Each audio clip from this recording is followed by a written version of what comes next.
సమస్యతో బాధపడుతున్నారా? ఇప్పుడు లేజర్ చికిత్సతో ట్రీట్మెంట్ రేంజ్ హాస్పిటల్స్ లో శాశ్వత పరిష్కారం. ఇప్పుడే సంప్రదించండి. నమస్తే, నేను Keshav. Welcome to Suman TV. 5 ఏళ్ల కష్టం తర్వాత అధికారం చేతిలోకి వచ్చింది. అయినా కార్యకర్త ఇంకా అయోమయంలోనే ఉన్నాడా? ముఖ్యంగా కూటమి మధ్య 3 పార్టీల మధ్య సమన్వయం అనే అంశం ఒకవైపు, గతంలో జరిగినటువంటి అణిచివేత చర్యలకి తగ్గట్టుగా గట్టి గుణపాఠం చెప్పేటువంటి ప్రయత్నం ఇంకోవైపు. ఇవి రెండు జరగడం లేదనే అసంతృప్తి అధికార కూటమి పార్టీల మధ్య, ఆ పార్టీ కార్యకర్తల మధ్య ప్రధానంగా చర్చనీయాంశం అవుతుందనేటువంటి అంశం ఇప్పుడు ఎక్కువగా సోషల్ మీడియాలో కూడా వైరల్ అవుతుంది. దీనిపైన విశ్లేషణ చూద్దాం. మనతో పాటు తెలుగుదేశం పార్టీ లీడర్ కిరణ్ కలపాల గారు ఉన్నారు. కిరణ్ గారు నమస్కారం. నమస్తే అండి. చాలామంది కార్యకర్తలు ఆశించినది ఏది జరగలేదు, ఇంకా మేము సెకండ్ గ్రేడ్ అలానే ఉన్నాం, ఇంకా అధికారంలో రాలేదేమో అనే భయంలో ఉంటున్నట్టుగా ఉంది. ఇలాంటి విమర్శలు చాలా కనిపిస్తున్నాయి. ఎందుకు? ఒకవైపు ఏమో చంద్రబాబు నాయుడు గారు డెవలప్మెంట్ అంటున్నారు, మొత్తం పరిపాలన గాడిలో పెడుతున్నాం అంటున్నారు, ఫైనాన్షియల్ సిస్టమ్ స్టెబిలైజ్ చేస్తాం అంటున్నారు. ఇవి ఇంకోవైపు. కానీ కార్యకర్తకు సంబంధించి మాత్రం మనోభిష్టం ఇంకా నెరవేరలేదు అనేటువంటి వెలితి కనిపిస్తుంది అంటున్నారు. ఏంటి, ఎంతవరకు నిజం? ఈ వార్త నిజమేనండి.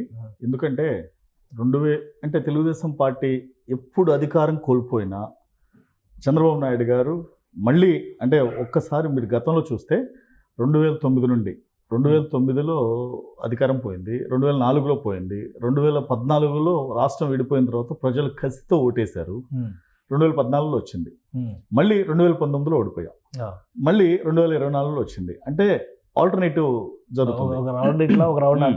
ప్రజలు తెలుగుదేశం పార్టీని గెలిపించిన ప్రతిసారి కసితో ఓటేసి గెలిపిస్తున్నారు.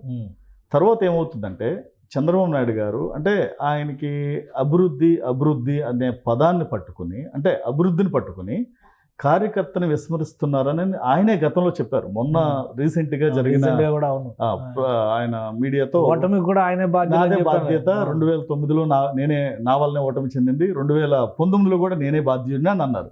అంటే ఇక్కడ బాధ్యత ఎవరిదైనా సరే ఓటు వేయాల్సింది కార్యకర్త, నిలబడాల్సింది కార్యకర్త, గెలిపించాల్సింది కార్యకర్త. ఇక్కడ కార్యకర్తలే బలవండి పార్టీకి. ఎవరన్నా అవనండి, అధినేత ఎంత స్ట్రాంగ్గా ఉన్నా, ఆ రోజున నందమూరి తారక రామారావు గారికి కూడా పార్టీ పెట్టినప్పుడు వెన్నంటే నడిచింది ప్రజలే. ఆయన కార్యకర్తలే నా దేవుళ్ళు అన్నారు. అది 100% స్పష్టం అది. ఎందుకంటే కార్యకర్తను విస్మరించిన ఏ పార్టీ అయినా సరే అసలుకి మనుగడ లేదు. ఇక అసలు మీకు ఇక ముందు చెప్పుకోవడానికి కూడా ఏమి ఉండదండి. కానీ ఒకటి, వైసీపీ నాయకులేమో చాలా దారుణమైనటువంటి ప్రతీకార చర్యలకు పాల్పడుతున్నారని చెప్పని హెచ్చరిస్తున్నారు. వీడియోలు కూడా వస్తున్నాయి, కొన్ని ఘటనల్ని హైలైట్ చేస్తూ, కొన్ని సంఘటనల్ని ప్రేరేపిస్తూ ఇవన్నీ చెప్తూ పోతున్నారు. ఎందుకంటే మీ కార్యకర్తలు అసహనంతో.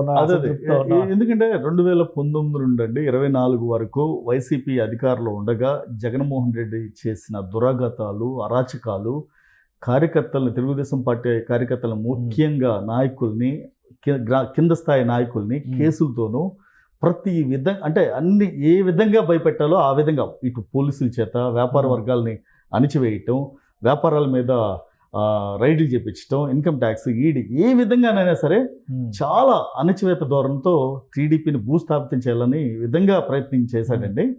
ఆ విధంగా చేసి 5 ఏళ్ళు సక్సెస్ అయ్యాడు. కానీ 2024లో మళ్ళీ అదే కార్యకర్త తిరగబడి, అంటే రేపొద్దున మళ్ళీ వైసీపీకి గనక అధికారం ఇస్తే మనకి మనుగడ ఉండదు అని గ్రహించి తెలుగుదేశం పార్టీ కూటమికి అఖండ మెజారిటీ ఇచ్చారు. మళ్ళీ ఇక్కడ కార్యకర్త అసహనంతో ఉంటున్నాడు. అంటే కార్యకర్త అంటే ఇప్పుడు సామాన్య ప్రజల్లో కూడా అసంతృప్తి ఉంటున్నారు. అంటే ఇక్కడ చంద్రబాబు నాయుడు గారు ముఖ్యంగా గుర్తుంచుకోవాల్సింది ఏంటంటే, అభివృద్ధి అంత ఇంపార్టెంటో కార్యకర్త కూడా అంతే ఇంపార్టెంట్. ఎందుకంటే ఒకటి, వ్యాపారాన్ని అభివృద్ధి చేస్తేనే, రాష్ట్రంలో పెట్టుబడుల్ని ఆకర్షిస్తేనే రాష్ట్రం అభివృద్ధి పదంలో ఉంటుంది. ఆ అభివృద్ధి పదం మళ్ళీ టీడీపీకి 2029లో రావాలి అంటే కార్యకర్తే ఓటేయాలి. ఇక్కడ ఎవరు వచ్చిన పెట్టుబడిదారులు కానీ, వ్యాపార వర్గాలు కానీ, ఇండస్ట్రీస్టులు కానీ ఎవ్వరు ఓటేయరు. కార్యకర్తే. సాటిస్ఫై చేయాల్సింది కార్యకర్తే, గెలిపించాల్సింది కార్యకర్తే. ఇక్కడ చంద్రబాబు నాయుడు గారు అభివృద్ధితో పాటు కార్యకర్తను కూడా సమపాలనలో 50% అభివృద్ధి వైపు చూస్తూ 50% గతంలో అంటే చంద్రబాబు నాయుడు గారు 2 పార్టీ ఒకవైపు ప్రభుత్వం వైపు సమన్వయం చేసుకోవడం ఇబ్బంది పడి ఉండొచ్చు. కానీ ఇప్పుడు లోకేష్ గారు ఉన్నారు. అవును, ఆల్రెడీ ఆయన రెడ్ బుక్ అని చెప్పని ఆ నినాదం బాగా పనిచేసింది. పనిచేస్తుంది. ఇప్పుడు కూడా ఏ అరెస్ట్ జరిగినా రెడ్ బుక్ అంటూ మొదలవుతుంది. వైసీపీ వాళ్ళు కూడా రెడ్ బుక్ ట్రాప్ లో పడ్డారు. వాళ్ళు కూడా చెప్తారు ఇవన్నీ రెడ్ బుక్ లో ఉన్న పేర్లు అంటున్నారు. అంటే ఇప్పుడు కూడా న్యాయం జరగట్లేదు. వాళ్ళ ఆకాంక్షలు తగ్గట్టుగా రెడ్ బుక్ ని కొద్దిగా తప్పుగా అర్థం చేసుకుంటున్నారండి. రెడ్ బుక్ అంటే ఎవరైతే అధికారి కానీ ఎవరన్నా సరే వాళ్ళ అంటే స్థాయిని మించి, అంటే అధికారం అంటే అధికారులు అంటే ఎవరండి? ప్రజలకి న్యాయం చేసేవాళ్ళు. అలాంటిది వాళ్ళు ప్రజలకి చేయకుండా ఒక నాయకులకి, అంటే వైసీపీ నాయకులకి ఎవరైతే తొత్తులుగా మారారో వాళ్ళని రెడ్ బుక్లు ఎక్కిస్తామన్నారు. అంతేగాని లేదు వల్లభనేని వంశీని అరెస్ట్ చేస్తే రెడ్ బుక్, కొడాలి నానిని అరెస్ట్ చేయబోతే రెడ్ బుక్, లేదంటే వాడి మీద తప్పు చేస్తే కూటమి నాయకులు అంటున్నారు రెడ్ బుక్ లోనే ఉన్నాయి. అంటే అక్కడ రెడ్ బుక్ వల్లభనేని వంశీ అండి. గన్నవరం చూసుకుంటే ఎంత మందిని భయపెట్టి, ఎంత మందిని ఇది చేసి తను అంటే ఒక ఎమ్మెల్యేగా చలమని అయ్యాడు. అంటే అక్కడ తప్పు చేశాడు కాబట్టి రెడ్ బుక్లు ఎక్కాడండి. తప్పు చేయని వాడు ఎవడో రెడ్ బుక్లు ఉండడు. అధికారైనా, నాయకుడైనా, మంత్రి అయినా, ఎవరైనా ఉనండి. అది అంతేగాని రెడ్ బుక్ అంటే అదేదో చిత్రగుప్తుడి చిత్రలాగా అది ఒక ఇది కాదండి. ఓకే, ఒక భగవద్గీత కాదు. కాకపోతే తప్పు చేసిన వాడు లిస్ట్లో ఉంటాడు. ఆ లిస్ట్ రాసేదే రెడ్ బుక్. అంతేగాని ఇప్పుడు దాన్ని తప్పుగా మిస్అండర్స్టాండ్ చేసి వైసీపీ వాళ్ళు రెడ్ బుక్ అది దాన్ని మేము బ్లూ బుక్ స్టార్ట్ చేస్తామని జగన్మోహన్ రెడ్డి చెప్పడం తన ఇదేంటి ఇది విజ్ఞతగా వదిలేస్తున్నాం. కాకపోతే ఇక్కడ మీ అంచనా ప్రకారం కార్యకర్తకి న్యాయం చేయాలంటే ఎలా, ఏంటి మార్గం ఏంటి? ఎందుకంటే ప్రభుత్వం ఏం చెప్తుంది, మేము స్కీమ్స్ కంటిన్యూ చేస్తున్నాం, ఇంత ఫైనాన్షియల్ సిచ్యువేషన్లో ఉన్నా కానీ దశల వారీగా అవి చేసుకుంటూ వెళ్తున్నాం. ఇంకోవైపు నుంచి డెవలప్మెంట్ని తీసుకొచ్చే ప్రయత్నం చేస్తున్నాం, ఇండస్ట్రీలు తీసుకురావడం ద్వారా ఎంప్లాయ్మెంట్ క్రియేట్ చేసే ప్రయత్నాలు చేస్తున్నాం. ఇవన్నీ ప్రభుత్వం చెప్తుంది. అంటే వీటితో కార్యకర్త సాటిస్ఫై కాడా? కార్యకర్తను సాటిస్ఫై చేయాలంటే ఏం చేయాలి? అవడండి, కార్యకర్త సంక్షేమం ఇస్తేనే కార్యకర్త సాటిస్ఫై అవుతాడంటే దట్స్ రాంగ్, టోటలీ రాంగ్. ఎందుకంటే అదే సంక్షేమం గతంలో వైసీపీ కూడా ఇచ్చింది అప్పులు చేసి. సంక్షేమం ఇచ్చి మనం ప్రజల్లో నిలబడదామంటే ఏ పార్టీ అయినా తన కొయ్యి తను తవ్వుకున్నట్టే. సంక్షేమం వేరు, అభివృద్ధి వేరు, కార్యకర్త నిలబెట్టుకోవటం వేరు. ఇక్కడ సంక్షేమం అనేది పార్టీలు, ఏ పార్టీ అయినా సరే పార్టీలు ప్రజలకు ఇచ్చే తాయిలాలు. అభివృద్ధి అంటే వేరే రాష్ట్రాల నుండి, వేరే దేశాల నుండి పెట్టుబడులను ఆకర్షించి రాష్ట్రంలో ఉపాధి అవకాశాలు కల్పించడం అభివృద్ధి. కార్యకర్త ఏంటంటే ఇక్కడ మీరు గతంలో చూస్తే 2019లో ఎవరైతే వైసీపీ నుండి వచ్చి ఇప్పటికీ కొన్ని వ్యాపారాలు చేస్తున్నారో నాయకులు వాళ్ళే చలమని అవుతున్నారు. ఇప్పుడు చాలా చంద్రబాబు నాయుడు గారికి ప్రక్షాళన చేసామని చెప్పి అంటారు. అదే అధికారులు అంటే అధికారులు మారలేదు అంటారు, వాళ్ళ మాటలే ఇట్టున్నారు అంటున్నారు. అవును, ఇప్పుడు వీళ్ళు కూడా వీళ్ళ మాటలే, కాంట్రాక్టర్లు. చంద్రబాబు నాయుడు గారు ఆ దిశగా ఆలోచించి కార్యకర్తకి న్యాయం చేయాలి.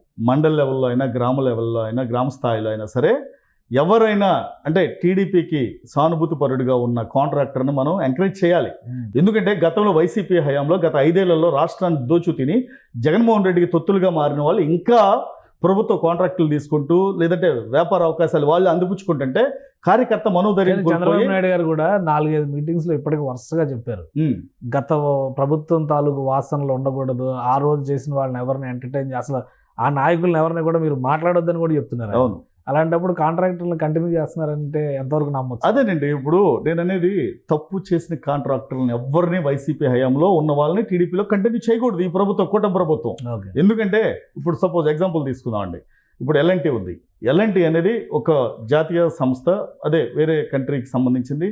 ఇప్పుడు వాళ్ళు చేశారు అంటే వాళ్ళు వైసీపీ ఉన్నా, టీడీపీ ఉన్నా, రేపు బీజేపీ ఉన్నా ఎవరికైనా చేస్తారు. హైటెక్ సిటీ కట్టింది. సో అక్కడ గతంలో అంటే జగన్మోహన్ రెడ్డి ప్రభుత్వంలో ఉండగా ఎల్ఎన్టీ చేసిందంటే వాళ్ళకి ఏంటంటే ఏ ప్రభుత్వం ఉన్నా ఒకటే. అలా కాకుండా కొంతమంది వ్యక్తుల పేరు మీద, అంటే ఎల్ఎన్టీ ఏ పార్టీకి సంబంధించింది కాదు, వాళ్ళు న్యూట్రల్గా ఉంటారు. షాపూర్ పల్లంజీ కానీ, ఎల్ఎన్టీ కానీ, టాటా గ్రూప్ కానీ, ఇలాంటి కొన్ని సంస్థలు కూడా ఆ లిస్టులో ఉందా? మరి ఎంఈఏఎల్ కూడా జాతీయ స్థాయిలో ప్రాజెక్టులు చేస్తుంది కదా. అదేనండి, ఎంఈఏఎల్ ఇప్పుడు మీరు మెగా కృష్ణారెడ్డి చూస్తే అంతకుముందు 2014 నుండి 19 వరకు టీడీపీ ప్రభుత్వంలో చేశారు, తర్వాత జగన్ ప్రభుత్వంలో చేశారు, ఇక్కడ కేసీఆర్ ప్రభుత్వంలో చేశారు, ఇప్పుడు మళ్ళీ ఇక్కడ కాంగ్రెస్ ప్రభుత్వంలో చేస్తున్నారు, మళ్ళీ ఇక్కడ టీడీపీకి రాగానే వాళ్ళు చేస్తున్నారు. అంటే పార్టీలకి అనుబంధంగా పనిచేస్తూ పార్టీని వాళ్ళ చుట్టాలలాగా, చట్టాన్ని చుట్టంలాగా వ్యవహరిస్తూ ఉన్న ప్రతి కాంట్రాక్టర్ను కూడా బ్లాక్ లిస్ట్లో పెట్టాల్సిందే. వాళ్ళు కాంట్రాక్ట్ చేసేది మీరు చేసేది వ్యాపారం, అంతేగాని ఒక పార్టీకి ప్రచారకర్తగానో లేకపోతే జగన్మోహన్ రెడ్డికి బినామీగాను ఉంటే అలాంటి కాంట్రాక్టర్ ఎవరైనా సరే బ్లాక్ లిస్ట్లో పెట్టాల్సిందే. చంద్రబాబు నాయుడు గారు ఆ దిశగా ఆలోచించి కార్యకర్తకి న్యాయం చేయాలి. ఈ రోజున గ్రామ స్థాయిలో కూడా చూస్తే ఉపాధి వారం వారం ఆయన కార్యకర్తలను కలుస్తున్నారు, వాళ్ళ ఫిర్యాదులు తీసుకుంటున్నారు, పార్టీ ఆఫీస్లో ఇంటరాక్ట్ అవుతా ఉన్నారు. ఇవేవి కూడా సాటిస్ఫై చేయట్లేదు కార్యకర్తలు. అంటే కార్యకర్తలు అంటే ఒకటండి, మీటింగ్ పెట్టి లేదు 4 మాటలు చెప్తే కార్యకర్తకు మనోధైర్యం రాదండి. ఎందుకంటే మీరు గతంలో చూస్తే 2004లో పార్టీ ఓడిపోయింది, 2009లో పార్టీ ఓడిపోయింది, తర్వాత 2009 తర్వాత 14లో రాష్ట్ర విభజన తర్వాత పార్టీ మళ్ళీ గెలిచింది. గెలిచిన తర్వాత కార్యకర్త ఏమనుకున్నాడంటే మళ్ళీ తెలుగుదేశం పార్టీ ఒక 10 ఏళ్ళు 15 ఏళ్ళు ఉంటుందని కళ్ళగన్నారు. ఎందుకంటే ఒక్కసారి అభివృద్ధి అనేది 5 ఏళ్ళలో జరగదండి. ఏది జరగాలన్నా కనీసం 10 నుండి 15 ఏళ్ళు. నిన్న కాక మొన్న పవన్ కళ్యాణ్ గారు 15 సంవత్సరాలు రాష్ట్రంలో చంద్రబాబు నాయుడు గారు ముఖ్యమంత్రిగా ఉంటే అభివృద్ధి అనేది ఏంటో నేను ఆయన కింద పనిచేసి చూపిస్తాను అన్నాడు. అలానే నరేంద్ర మోడీ గారు 3 పర్యాయాలు ప్రధానమంత్రి అయ్యారు అంటే ప్రజలు ఆయనకి ఓటేసి గెలిపించారు కాబట్టి 3 సార్లు ప్రభుత్వాన్ని ఇచ్చారు. అలా సుస్థిర ప్రభుత్వం ఇస్తే ఏదైనా చేస్తా ఉన్నారు. ఇక్కడ ఏమవుతుందంటే తెలుగుదేశం పార్టీకి ప్రతిసారి ప్రజలు కసితో ఓటేసి గెలిపిస్తే ఇక్కడ చంద్రబాబు నాయుడు గారు అంటే నేను ఆయన స్థాయి కాదు నాది, ఆయన ఒక గాడ్ ఫాదర్ గా కొలిచే వ్యక్తిగా, ఒక కార్యకర్తగా, ఒక నాయకుడిగా, ఒక ఎంటర్ప్రినర్గా నేను ఆయనకి ఇచ్చే సలహా ఏంటంటే కార్యకర్తను విస్మరించొద్దండి. ఎందుకంటే ఓటేసేది కార్యకర్త. రేపొద్దున కార్యకర్తకి మనోధైర్యం మనోబలం ఎవరు అంటే తెలుగుదేశం పార్టీ ప్రభుత్వమే. అలాంటి ప్రభుత్వం మీరు అధికారం వచ్చిన తర్వాత అధికారుల చుట్టూ తిరగకుండా కార్యకర్తలే దేవుళ్ళుగా మీరు ఉంటే కార్యకర్తకు న్యాయం చేస్తే 2029లో కూడా అధికారం ప్రజలు ఇవ్వడానికి సిద్ధంగా ఉన్నారు. లేదా అంటే 2009లో జరిగిన పొరపాటే 2014లో గెలిచాం, 19లో ఓడిపోయాం, మళ్ళీ 24లో గెలిచాం, మళ్ళీ 29లో ఏంటి అనేది పెట్టుబడిదారులకి క్వశ్చన్ మార్క్, కార్యకర్తకి క్వశ్చన్ మార్క్. కార్యకర్తను పోగొట్టుకోకూడదు. ఎందుకంటే నేను మీకు ఒకటే చెప్తున్నా, తోట చంద్రయ్యని చూస్తే చచ్చిపోయేటప్పుడు కూడా జగన్ అనమంటే నేను అనను, జై చంద్రబాబు అంటే నరికేశారండి.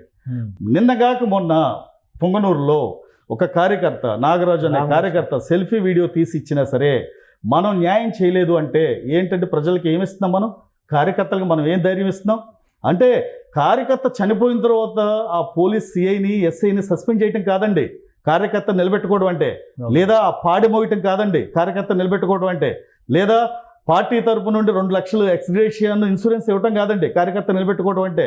కార్యకర్త పోయిన తర్వాత పిల్లల్ని చదివిస్తాం, పార్టీ అండగా ఉంటుందండి స్టేట్మెంట్లు ఇవ్వటం కాదండి కార్యకర్త నిలబెట్టుకోవడం అంటే. కార్యకర్త ఏ రోజైతే ఇబ్బంది పడుతున్నాడో ఆ రోజే ఆ ఇబ్బందులను అధిగమిస్తే పార్టీ 29 కాదండి 34, 39 కూడా గెలుస్తుంది. ఎందుకంటే ఇక్కడ ఆ ధైర్యం కార్యకర్తకి ఇవ్వాలి, మనోధైర్యం మనోబలం ఇవ్వాలి. అది ఎవరిస్తారు? నేను మీరు ఇచ్చేది కాదండి. చంద్రబాబు నాయుడు గారు అధినేతగా చంద్రబాబు నాయుడు గారు, లోకేష్ గారు ఆ దిశగా ఆలోచించి కార్యకర్తకి న్యాయం చేయాలి. అలా చేస్తేనే 2029లో మనం గెలుస్తాం. ప్రజలకి కావాల్సింది ఇలాంటి కూటమి ప్రభుత్వం కాబట్టి మనం ఆ విధంగా ఆలోచించాల్సిందే. ఎందుకంటే జగన్మోహన్ రెడ్డి మళ్ళీ ఈ 5 ఏళ్ళు పడిన కష్టం ఈ రోజున ఎన్నో కంపెనీలు వస్తాయి, తప్పిదాలే వాళ్ళకి అవకాశాలు వస్తున్నాయండి. ఇప్పుడు నేను మొన్న కూడా చెప్తాను, మొన్న 24లో గెలిచింది కూటమి ప్రభుత్వం కాదు, జగన్మోహన్ రెడ్డే కూటమి ప్రభుత్వాన్ని వైఫల్యాలే గెలిపించాయి. 2019లో ప్రజలు హీరో అని గెలిపించింది జగన్మోహన్ రెడ్డినే. 2024లో ఓటమి చెందటానికి కూడా కారణం జగన్మోహన్ రెడ్డి. ఆయన తప్పిదాలే మనకి గెలుపు అవకాశాలు వచ్చినాయి. అలాంటి పరిస్థితి మళ్ళీ కూటమికి రాకూడదు. అలాంటి పరిస్థితి రాకూడదు. 2024లో చంద్రబాబు నాయుడు గారు, పవన్ కళ్యాణ్ గారు, లోకేష్ గారు హీరో అన్న కార్యకర్తలే 2029లో వీళ్ళని చేయకూడదు అంటే ప్రతి కార్యకర్త ఆ ధైర్యంగా ఉండాలి. ఆ ఉండాలి అంటే ఈ ముగ్గురు ఆలోచించాలి, దాన్ని దృష్టిలో పెట్టుకునే ఈ ప్రభుత్వాన్ని నడిపించాలి. అంతేగాని ప్రజలకి తాయిలాలు ఇస్తేనో లేకపోతే 4 కంపెనీలు వస్తేనే కార్యకర్త ధైర్యంగా ఉండడండి. కార్యకర్తను స్పెషల్గా చూడాలి. రైట్, థ్యాంక్ యూ కిరణ్ గారు విశ్లేషణ అందించడానికి. ఇది కార్యకర్తల మనోధైర్యం అనేది చాలా ముఖ్యమని కిరణ్ గారు విశ్లేషిస్తున్నారు.